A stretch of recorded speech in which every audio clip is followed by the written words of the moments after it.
Battlefield Bad Company 2 is one of the premier modern warfare shooters out there in the market right now. A bunch of the features that we have in the game that really make it stand out are the tactical destruction, the multiplayer settings across the different maps and terrains, very large scale, the vehicles that we have in the game, all of which are drivable and pilotable, and tons of customization and persistence. Battlefield Bad Company 2 on the PC is 3D Vision surround ready, and it's great. As soon as you put on those glasses, it just pops out at you. The experience is very visceral, very real, feels like you can jump out and touch it. So with 3D Vision surround, you have multiple monitors set up while it's in 3D. It's definitely a brand new experience that for the first time when I saw it was really blown away. Usually the first time you see someone put on 3D Vision glasses and play Battlefield Bad Company 2, in particular with 3D surround, you want to put your hands underneath to pick up their jaw. Very cool. Oftentimes it just goes right to the floor. You get the suck in wow moment and they just take it all in. The destruction, you set off a building, you blow up the whole wall and you can just feel those particles really coming at you. It makes you want to almost put your hands up and block them away.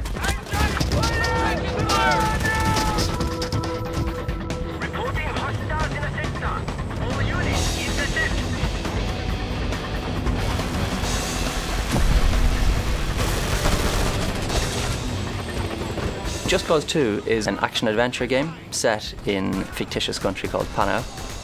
The main character, Rico, is sent there by a government agency to rescue the country from a tyrannical dictatorship. Someone not dancing to Uncle Sam's tune? It's a fast-paced game full of stunts and explosions and very high tempo. Rico has the ability to move around the world very quickly using parachutes and planes and vehicles and all that sort of thing, causing chaos everywhere. In fact, chaos is a currency in the game. The more chaos he causes, the more he's succeeded.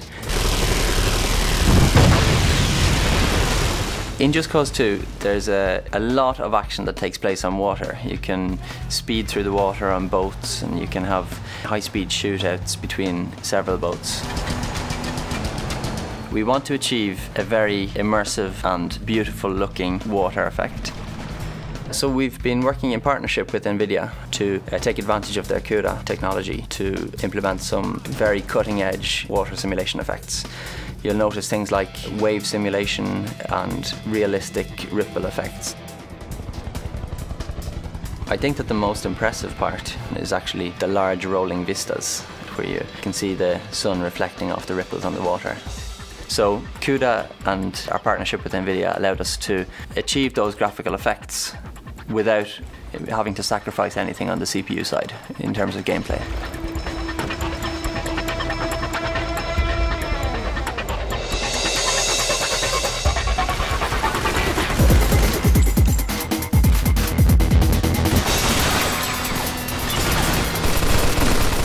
Mafia 2 is a third-person action crime game. It's set in the 40s and 50s in a fictional city called Empire Bay.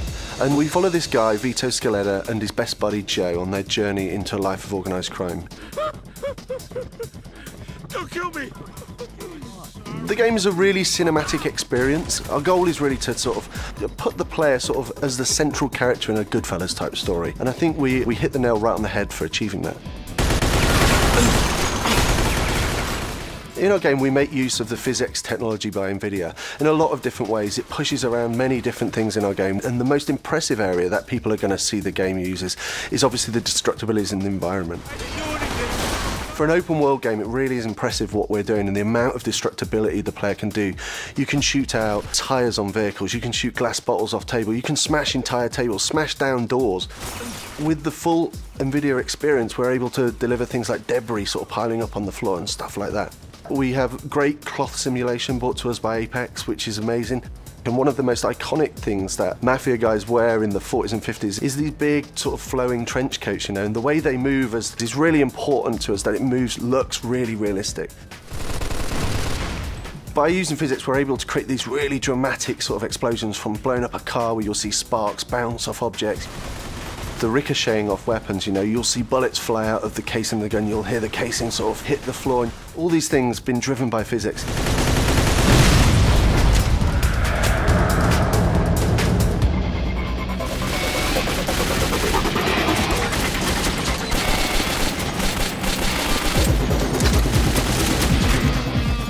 So Metro 2033 is a first-person survival action game. It takes place in the Moscow metro tunnels 20 years after a nuclear explosion. And so some 40,000 people have all taken refuge down in these tunnels. It's really a story of survival, a story of mankind, and we're really focusing everything on story, atmosphere, and setting. The fog that we have, the detail in the textures, the amount of polys in all of our models and our environments. We really think that this is an unprecedented level of detail and something that is sort of going to set a new bar for visuals in games. We're using DirectX 11 for hardware tessellation and also depth of field in the game. What the tessellation provides us is a level of detail in the models that we haven't seen before. So as you approach these models and get closer to them, more polys are actually being added into the models, and they're getting more and more detailed. So, you know, we have some very cinematic moments, and there's one in particular where a monster just jumps out at you.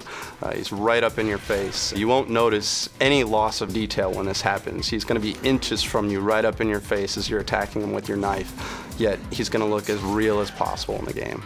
So using this new hardware like the 480, it allows us, with the tessellation, to take a lot of the processing power off of the CPU and onto the GPU. With the GPU handling so much of the graphics, we're able to use the CPU for all the other gameplay mechanics. The first time I saw screenshots and video of the game running in DX11, it kind of blew me away.